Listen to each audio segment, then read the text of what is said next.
আমিন জোরে বললে আপনাদের এত সমস্যা কেন, এত জ্বলছে কেন? কেন গোড়ামি করবেন কেন? আপনি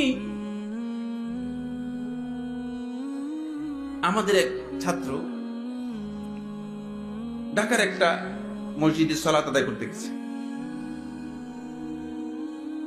তো ওই মসজিদে সালাত আদায় করতে গেছে, ছাত্র নিজেই বললো আমাদেরকে ওই মসজিদে জোরে আমিন বলা নিষেধ। জোরে আমিন বললে তাই ওরা বাহিরে নাকি লিখে রাখছে কি কি শাস্তি দিবে বা কি ধরনের, মানে জোরে আমিন বলা বহুত নিষেধ। কিন্তু ইমাম আবু হানিফা রাহমাতুল্লাহ কোন কিতাবের মধ্যে পাবেন না, আল্লাহর কসম কোন কিতাব। কারণ আমি হানাফি মাযহাবের, আল্লাহ তাআলার মেহেরবানি, আপনারা জানেন যে আমি ফিকহের উপর পিএইচডি করেছি। আল্লাহ তাআলার মেহেরবানি, এটা আল্লাহ তাআলা আমার উপর অনুগ্রহ করেছেন। হানাফি মাযহাবের কোন কিতাবের মধ্যে দেখি নাই যে জোরে আমিন বলা নিষেধ হানাফি মাযহাবের কোন আলেম বলেছেন।